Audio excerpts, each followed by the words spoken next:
नमस्कार माऊली. चला ज्ञानेश्वरीच्या सहवासात आपण सर्वजण ज्ञानेश्वरी अध्याय 2 मधील 145 ते 151 ओव्यांच्या सहवासात जाणार आहोत. ह्या ओव्यांना जोडून भगवद्गीतेमधला सर्वांना परिचित असा एक श्लोक आहे.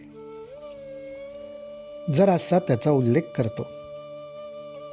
नैनम छिंदन्ति शस्त्राणि नैनम दहति पावकः न चैनम क्लेदयन्त्यापो न शोषयति मारुतः.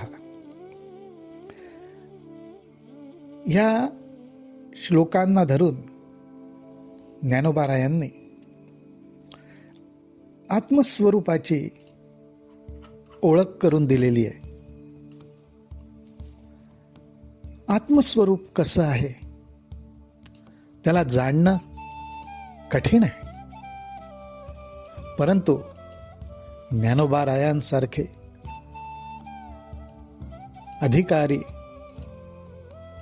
आणि माऊली, साक्षात चैतन्याचा पुतळा, तेच आपल्याला त्याची ओळख करून देऊ शकतात. ज्ञानोबाराय म्हणतायत, हा जो जीवात्मा आहे, ज्याला आपण मी म्हणतो, तो जो जीव आहे, तो जीव कसा आहे तर नित्य सिद्ध आहे. त्याला कुठलीही उपाधी लागू शकत नाही आणि म्हणूनच तो विशुद्ध आहे, म्हणजे विशेष करून शुद्ध आहे.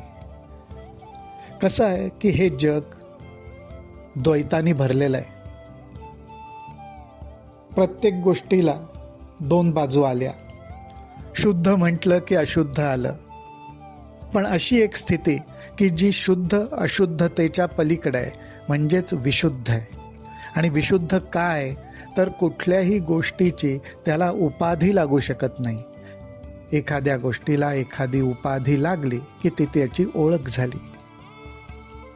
आज आत्मस्वरूपाला एखाद्या उपाधीच्या साह्याने किंवा एखादी उपाधी लावून ओळखता येईल असं नाही. आज आपण गोडी म्हणतो, पण गोडी कशी ही ओळख करून द्यायची म्हटलं तर साखरेची गोडी, श्रीखंडाची गोडी, अशा प्रकारे आपल्याला एखाद दुसऱ्या पदार्थाचं नाव घ्यावं लागतं किंवा घेता येतं. आत्मस्वरूपाच्या बाबतीत तसं नाही.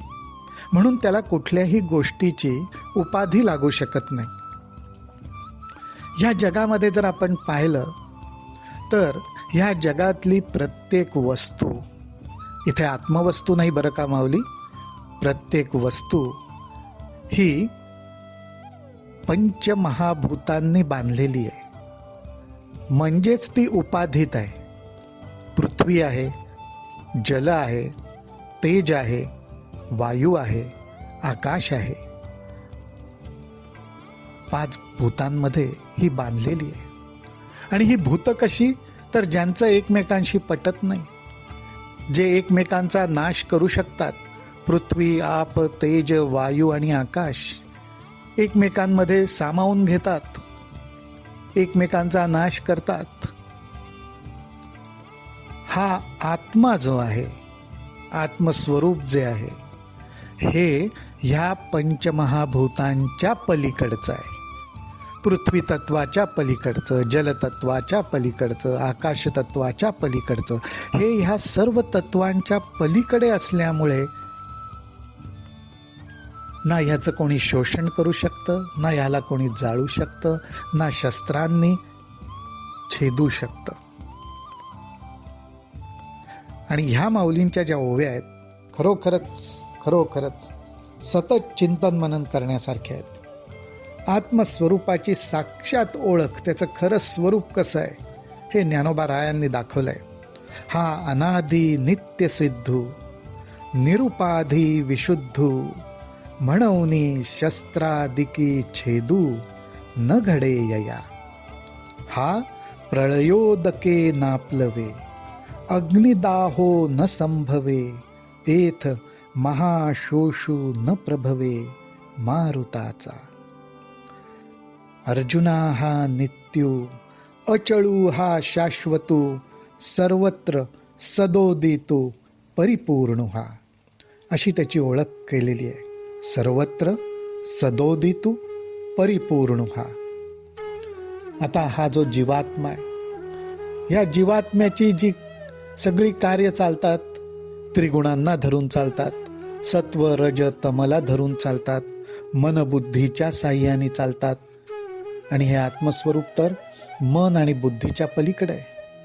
त्यामुळेच हा तर्काची दिठी गोचर नोहे किरीटी.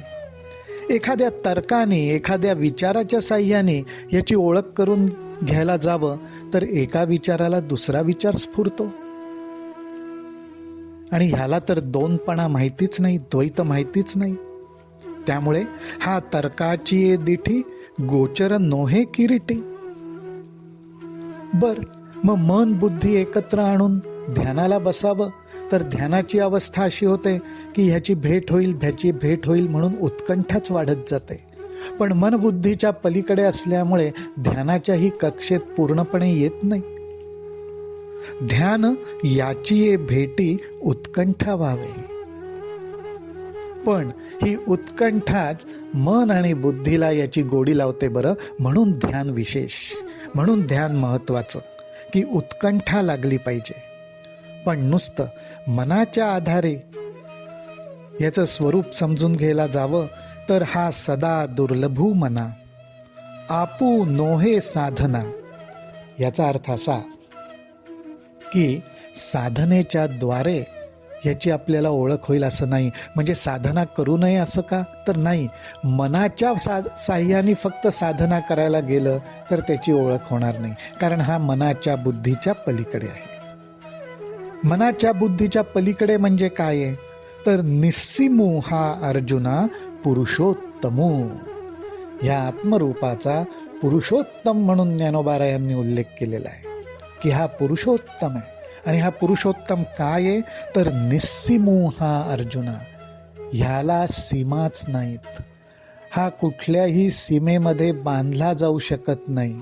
सर्व सीमा ओलांडून हा पलीकडे आहे. म्हणून हा अर्जुना पुरुषोत्तम आहे.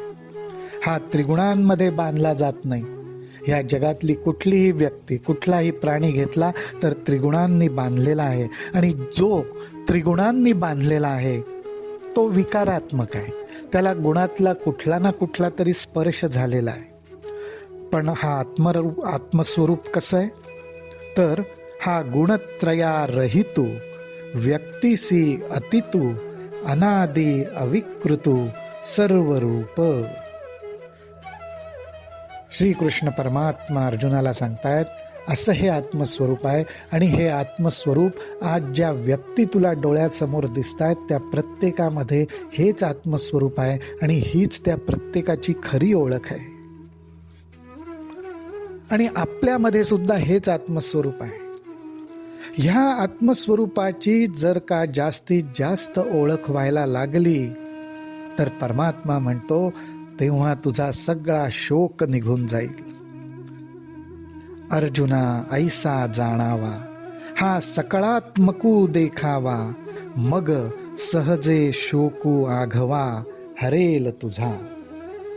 माऊली, आपल्या सर्वांचा सुद्धा शोक असाच नाहीसा होऊ दे, त्याचं हरण होऊ दे, हीच आपण या पुरुषोत्तमाकडे प्रार्थना करूयात. रामकृष्ण हरी, रामकृष्ण हरी, रामकृष्ण हरी.